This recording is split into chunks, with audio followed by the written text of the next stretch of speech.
Hey guys, welcome back to Slice of Empathy podcast. And today we're going to have a special solo episode. I've been meaning to do this for a while because I realized the last one we did was about a year ago, actually.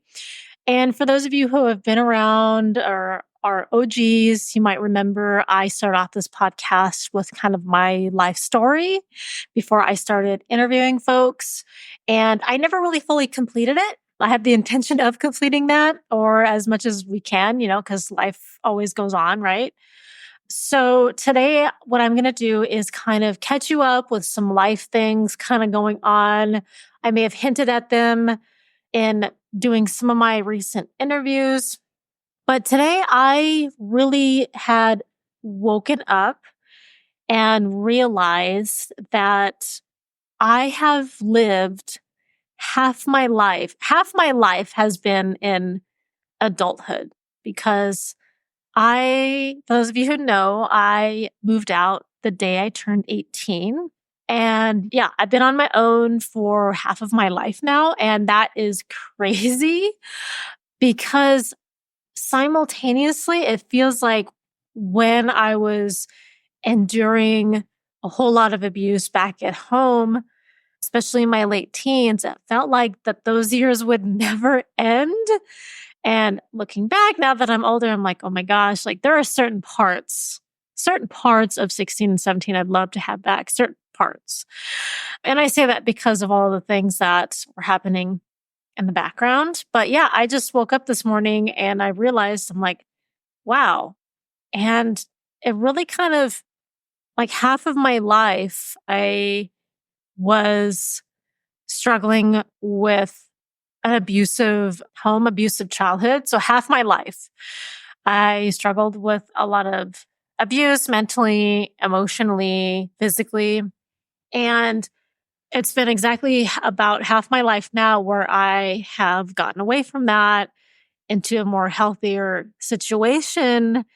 And I have come so far from that. So I'm much further removed from it.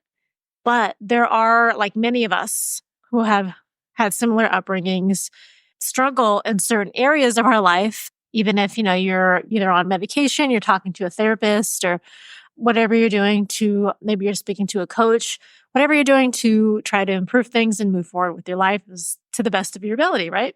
And even though I've fared very well, there's, areas of my life that I'm always still improving where I realize even to this day, like, wow, trauma has affected me in this particular area. And I had no idea. And I was recently talking to my therapist about there's been a lot of life change this year. Before I talk about that, I was talking to my therapist because I was really struggling with all this change. And to me, I think it was about the idea of failure. And I've been listening to David Duchovny's podcast, Fail Better. Absolutely love it. And the concept is about failure, acknowledging failure and how it makes us grow rather than success.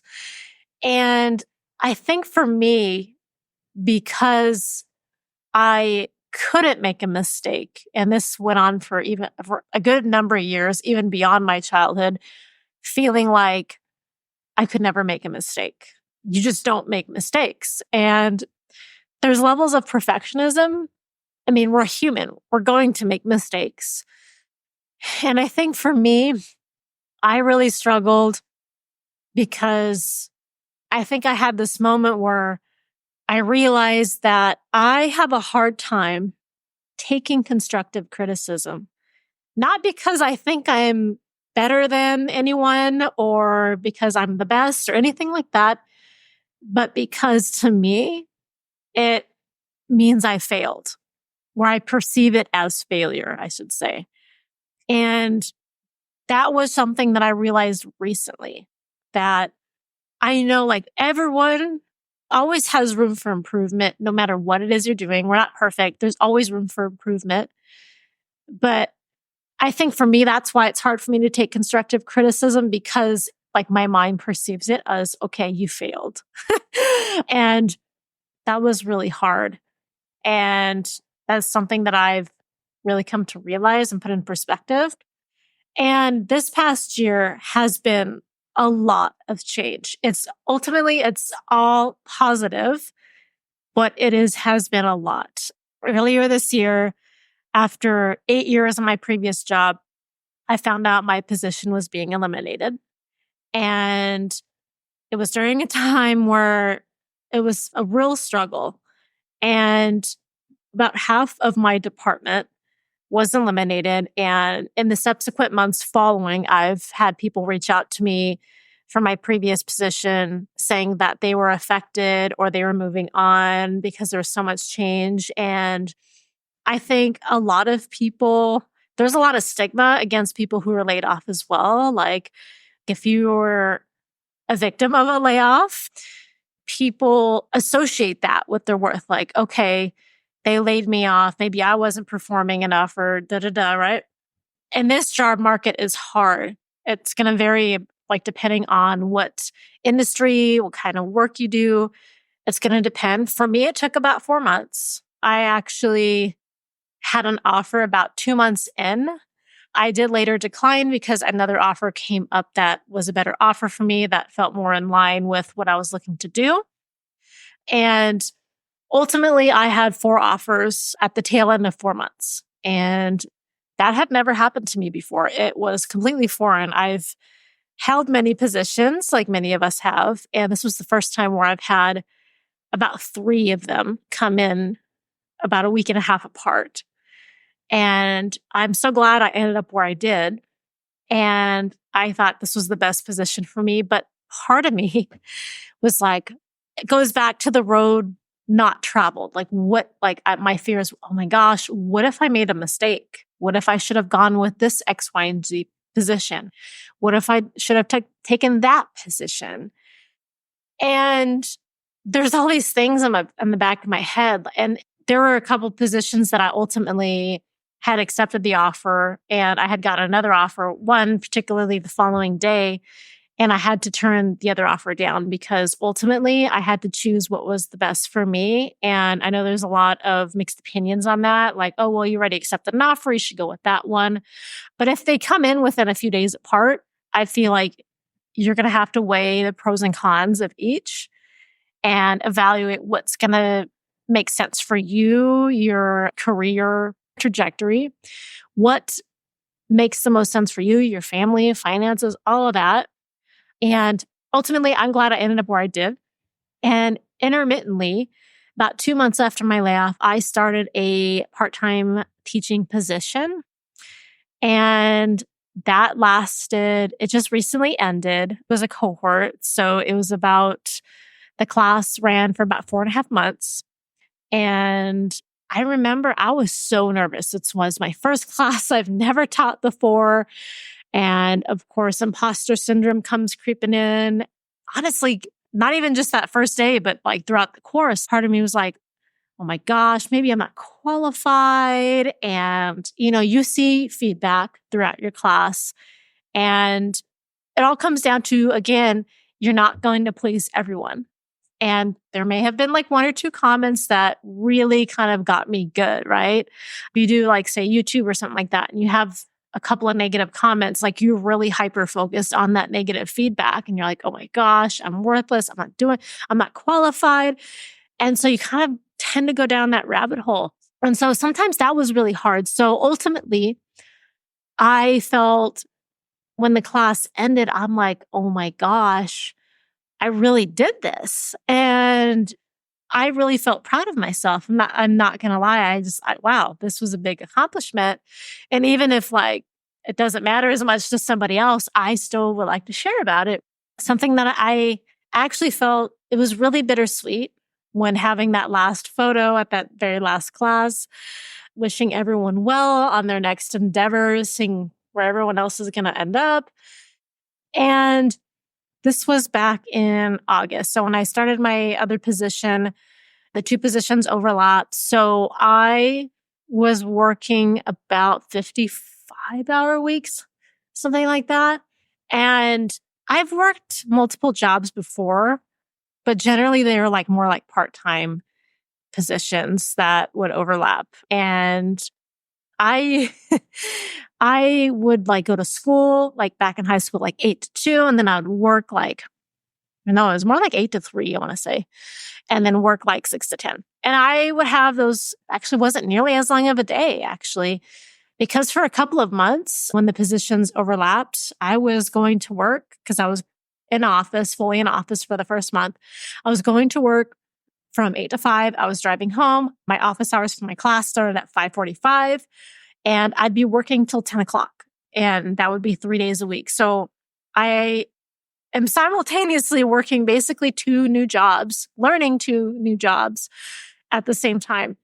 And I don't think I've ever felt so challenged, and not necessarily in a bad way. In my last position before I was laid off, I will admit that I wasn't feeling very challenged.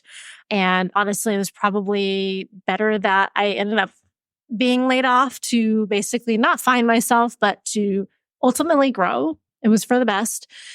And it was hard. It was very hard. I was just so tired. And you may have seen a few weeks where there's been lapse in podcast episodes, and that's the reason why. And I probably for about at least 6, 7 months have been trying to push like one episode weekly, even while I was working these two jobs 55 hours a week. That may not seem like a lot to some people, but it was a lot for me, for someone who has struggled with chronic fatigue syndrome, IBS. And during this point in time, more recently, I've noticed even with my probiotics, my gut was having horrible flares. My IBS was flaring up real, real bad. And now I kind of see that as a sign that, okay, I need to slow down.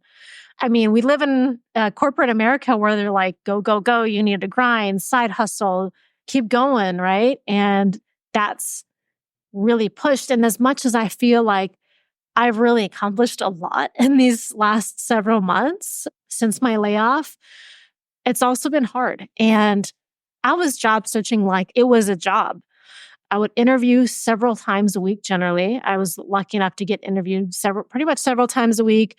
I would spend several hours a day polishing up my resume, applying to jobs daily. I spent a lot of time on it. And I remember my therapist would say, you should use some of this time to really like maybe take an hour out of your day to apply for work, right? I probably should have taken her advice because it was a lot. And the rejection that you face while you're in the job market, being ghosted. I could probably have a podcast series about that too. Like just, and many applicants face it, being ghosted by recruiters, having to follow up, having to wait. And for me, it was the emotional toll that it took on me having to choose between offers. And again, I feel fortunate, but also at the same time, I was afraid of making the wrong choice. Looking back, I'm like, oh my gosh, I made the wrong choice. And I've had several people back me up. I'm like, I hope I made the right choice, probably to an annoying extent as well. But yeah, so that's kind of where I've been these past several months. And I appreciate any grace that you can offer me. My husband and I have also been dealing with some things like personal things as well. I mean, not like within like our marriage, but just like logistical things. He also started a new job as well. And we've been traveling off and on in between that for personal, like, and other reasons as well. So it's been a trying past 6, 7 months. It's been a lot going on. I'm ready to kind of slow down for the next several months. Neither of us can really like go on vacation or travel we got to build up vacation time. So we're not going to really be doing anything until next spring. So we got about 6 months or so. Meanwhile, we got a truck and truck camper, and we actually started a new YouTube channel. And I can link that in the footnotes, or feel free to reach out to me. This podcast also goes on YouTube as well. So it will be called Truck Camping and Travels is going to be the name of our channel. So look out for it. That's coming up. This has been on our radar for several months.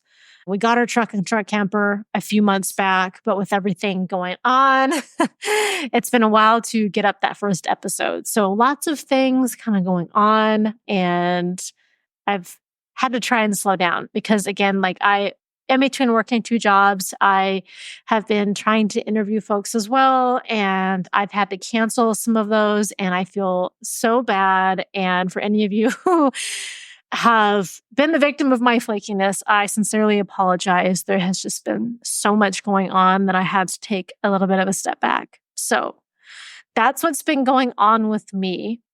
And I just kind of wanted to kind of start off with my continuation of my last episode, which I believe was early November of last year. Or was it September? Yeah, it was last fall.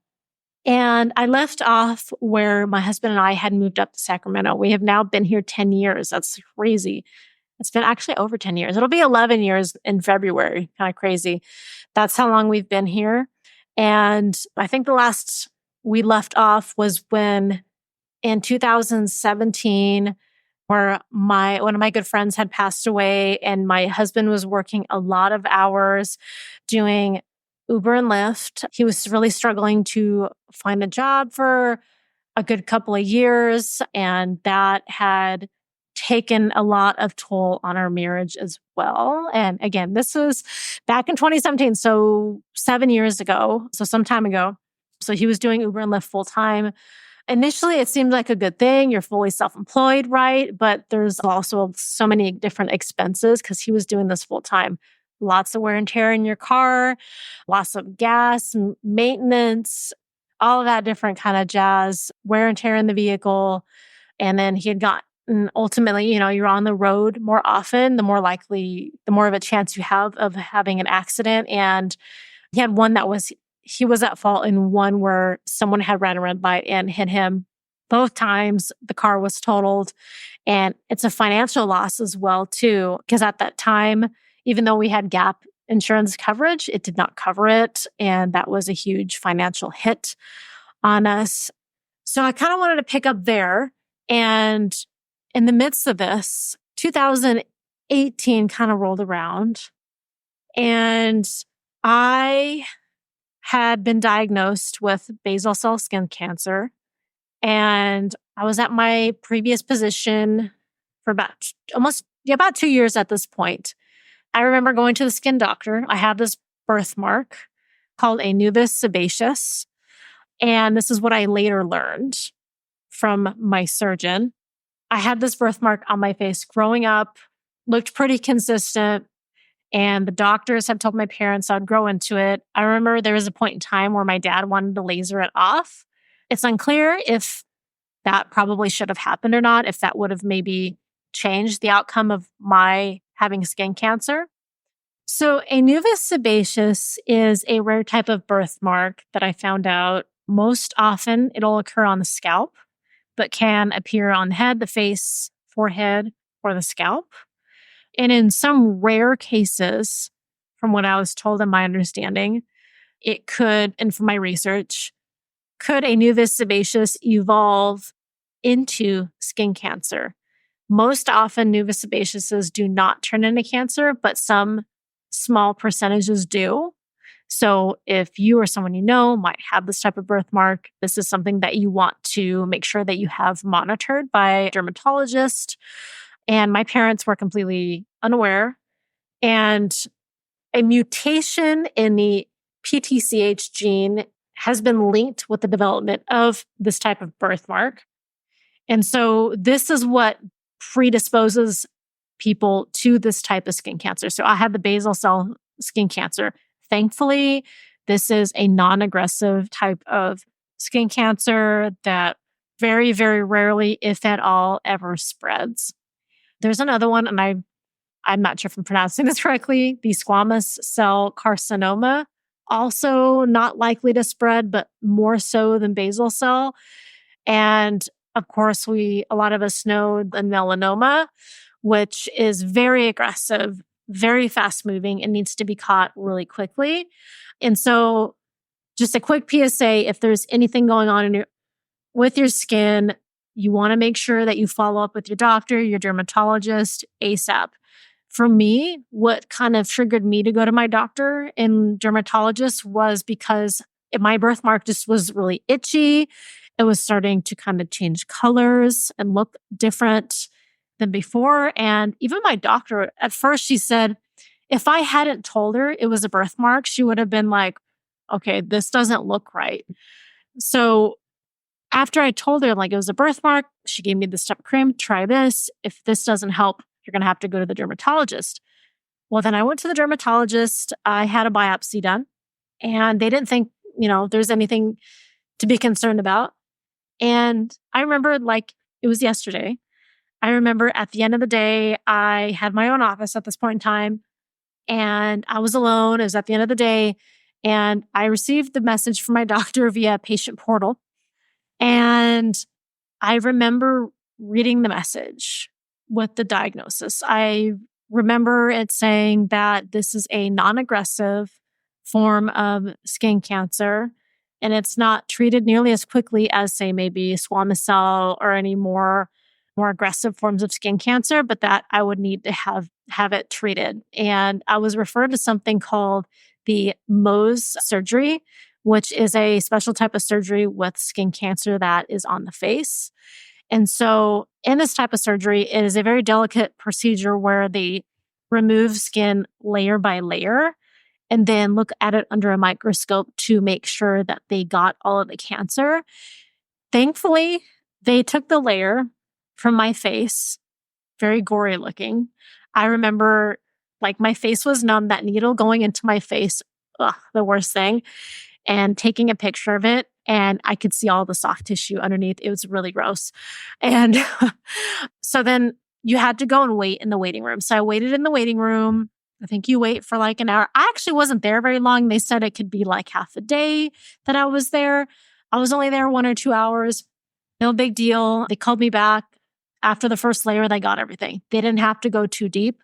If they do have to go really deep, a lot of times they'll have to do like skin grafts in order to like replace the tissue. But I remember that day when I got that diagnosis. And this was during the time where my husband was working hella hours.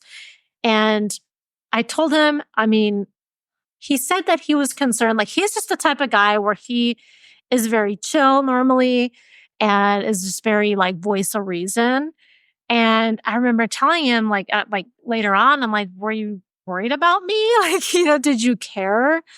A good friend of mine was also there with us when I got my surgery. And I'm thankful for that. She came up and they were waiting with me. And so I'm glad I had that support. And I don't know, but simultaneously, I think when all of this was happening, I also felt very alone. And I don't know, again, I was only 29, wasn't even 30 at this point. And I don't even have fair skin. I have olive tone skin.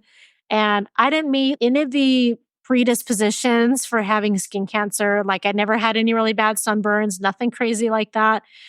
And I was like, why is this happening to me? How could this happen to me? And I remember even after I had that treated, and they did a great job kind of making the scar kind of blend in like with the curve of like my nose, like in between my cheek. They did a great job.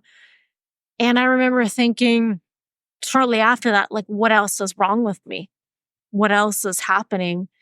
And not too long after that, I remember my brother got married shortly after that. And I'm like, oh my gosh, I have this scar on my face, it was like a month later. And thankfully the scar had mostly faded. I was still treating it with the scar cream. And I had such an amazing surgeon. So kudos to them. But, I was still leading my normal life, going to work, and I had the scar and like, thankfully it wasn't very visible. But then I was having a lot of stomach issues. I had a bout of bladder infections, urinary tract infections, only to keep going back to the doctor, being tested because I had all the symptoms, but I didn't have any infection. And so later it was concluded that I had cystitis. And as a result of consuming too much citric acid, and I, during all this, was having the worst bout of IBS and stomach issues. And I ended up getting diagnosed with IBS at this point, which had been a long time coming. I had started having symptoms in my early to mid 20s. And yeah, so I had gone to the doctor for that and changed my eating habits. I remember I couldn't even really eat. I've since mostly gotten on track. And so when I have a flare, I know I've pushed myself too hard. And stress, again, really does kill. So I remember I even pushed for a CT scan. I was after this cancer scare, I was like, oh my gosh, what else is wrong with me? Like, I didn't meet any of this criteria. What else is wrong with me? And so I got a CT scan. I remember I had a partial, what do you call it? It's called a sigmoidoscopy, which is like basically a partial colonoscopy. And with CT scan, they were real nice. And my doctor was hesitant to put me through it because of the effects of the radiation. And they later contacted me with what was called incidental findings. They had found some growths on my liver, and this was just terrifying. A few months after my skin cancer diagnosis, they found these and they wanted to follow up on them because they didn't know if I had had these, how long they've been there. I've never had any scans like this before. And for about a year and a half, every 6 months, I think I followed them up with not CT scans, but MRIs. And MRIs are those very narrow tubes. They're very loud. The staff was just awesome. I remember the last one I had, I think the last one I had was actually kind of going into COVID. Yeah, the last one that I had. And I remember it got pushed out just because of COVID. And my doctor wasn't concerned. So it did get pushed out. That was my last one. So for about a year and a half, I was dealing with this. Every 6 months, I'd have to be followed up. Thankfully, they concluded that there was nothing to be concerned about. Nothing was growing or looked funny or anything like that. They had also found some small lesions in my lungs as well during these findings. And I was just petrified. And I remember being asked by my doctor a series of questions like, have I smoked? Have I ever been exposed to asbestos? Anything like that? No. And based on my answers, they weren't concerned enough to follow up on that. Gosh, I almost forgot that happened. But yeah, this was as a result of having these scans and having these things found. But they were so small. The ones in my lungs are so small that they weren't concerned. And based on the location and my history, they weren't concerned about it. And I remember that year, like the first 6 months until that follow-up scan, I was just in my head, I thought I was going to die. Like I was already planning to die. I'm like, oh my gosh, I had this skin cancer. I have these things in my liver. I have these things in my leg. Like, oh my God, like what else is wrong with me? And I was just scared. And at this point I had like made about like, if I don't end up having this terminal illness, I will do whatever I can to live authentically and change my life. And it really just gave me a new perspective on life. Like life is tangible and we're not guaranteed tomorrow. And I think that's honestly probably one of the things that kind of pushed us to really live the lives that we want them to and care less about what people think, because I had spent so much of my life, and I'm still struggling with it, chronically people pleasing. And I mean, and during all this, again, my husband was working really long hours. My mom was dealing with some stuff, like still from my grandmother's death. I really felt alone. Like I know like there's people that cared about me, but I really felt alone in dealing with this. And also partially because I didn't want to reach out to anyone because I didn't want to burden anyone with this. And that was really difficult. And I remember telling my mom later, like, because I think she opened up to me and said she realized later that she wasn't as there for me as she could have been, and because she wasn't like emotionally there. And I didn't really think about it, but I think also like part of me is like, I don't want to inconvenience anyone. I don't want to put anybody out. And I was so used to relying on my husband, but he was just working so many hours. And I think ultimately this is probably one of the things that really put a big strain on our marriage, like the next like year and a half to come, was because of all of this. And having to go through that and feel like alone in it and alone in these like terrified feelings.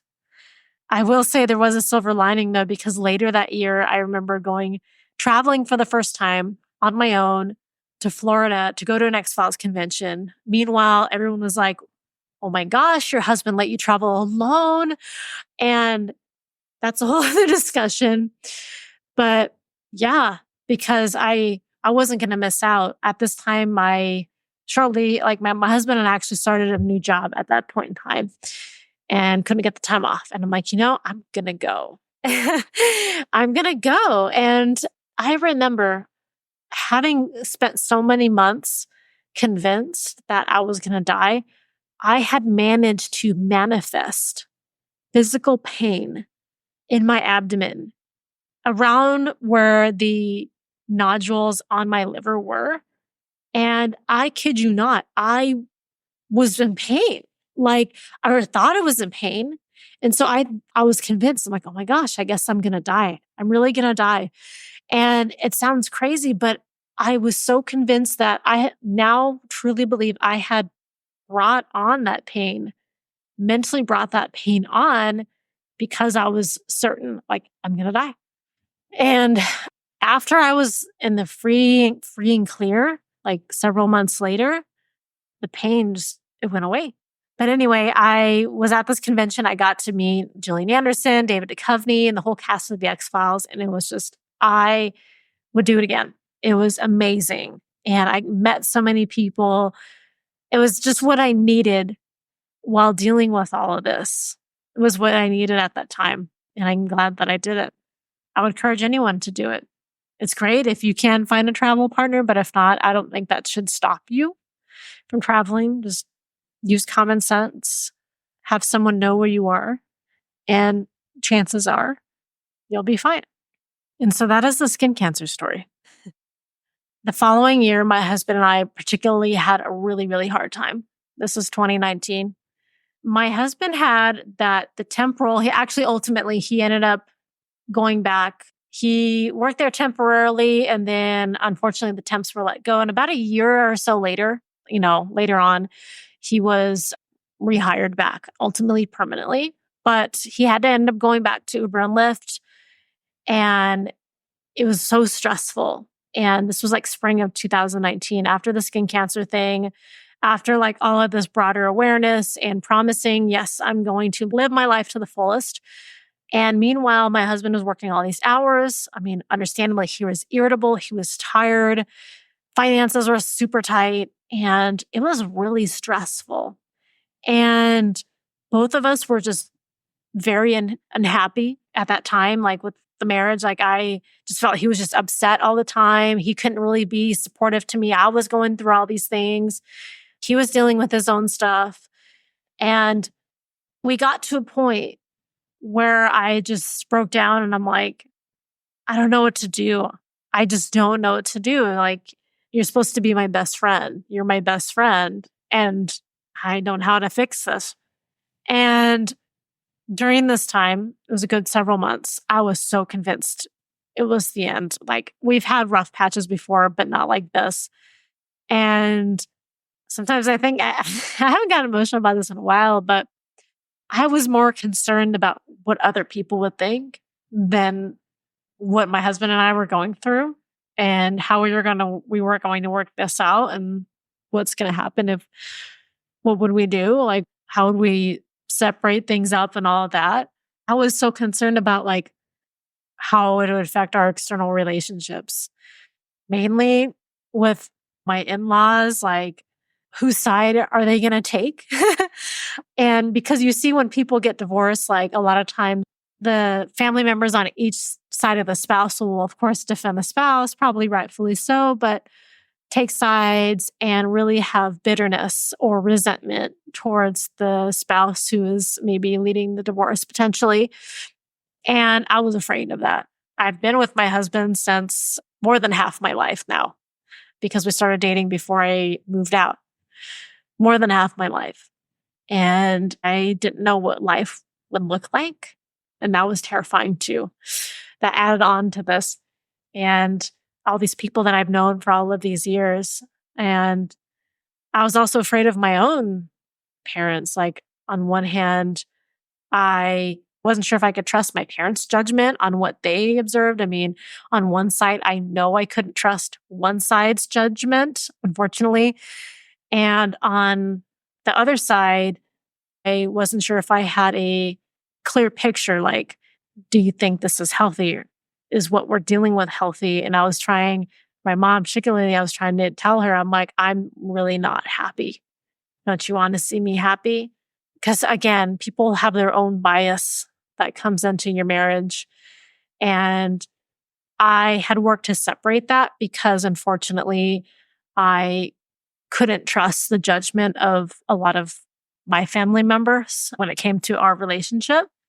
And so that was also extremely isolating. And this was something that I told my husband, let's keep this to ourselves until we get the paperwork and this is solid. And I'm glad we didn't go beyond that. I'm just sharing this now, but many people, I think I maybe just told my mom, and really that was it, that I had went through this. And maybe I told my brother a couple of years later that we went through this, but we didn't tell anyone this because I don't want to be like, okay, yeah, we're going to tell people this. And then I don't want to be that couple. Like, okay, they're back together and they're on and off. I mean, unless there's papers and things are firm, okay, that's one thing.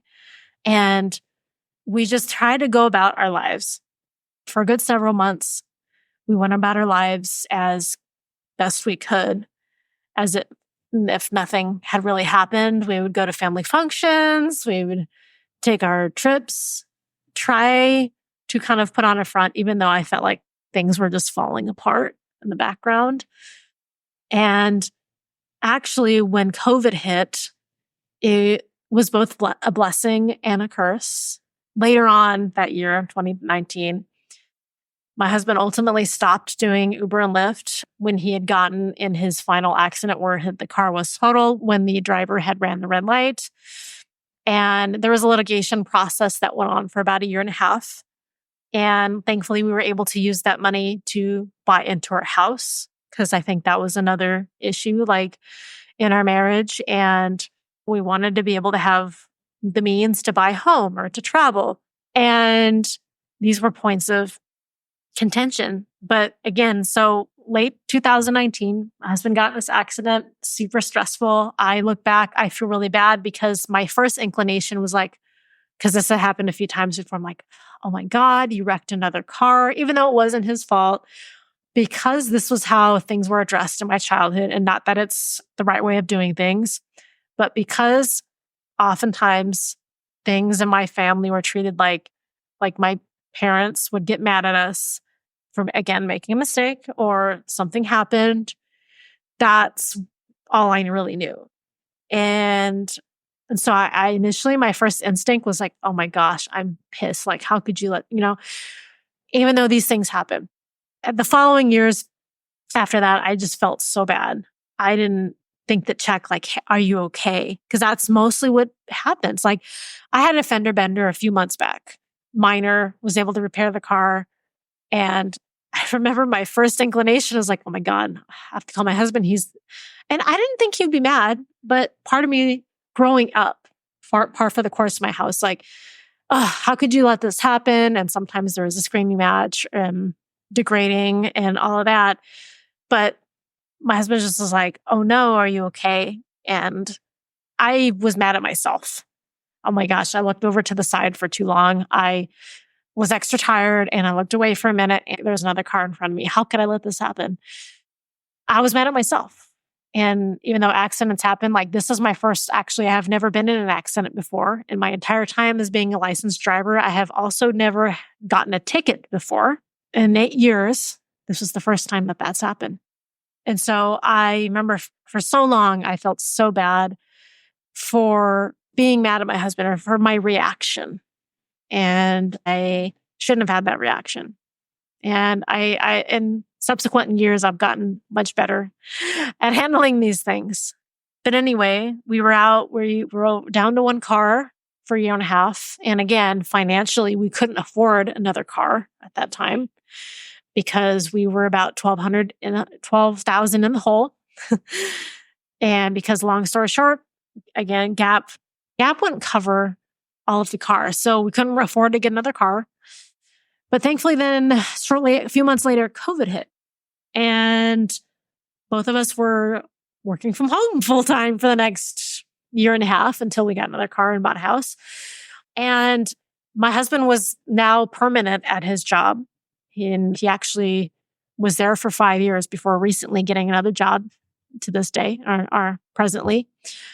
And I want to say that him having that job for 5 years has probably been a monumental impact on our marriage and finances. That was a big part of it.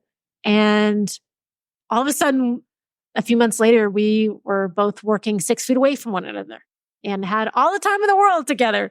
So again, this was both a blessing and a curse that COVID had happened.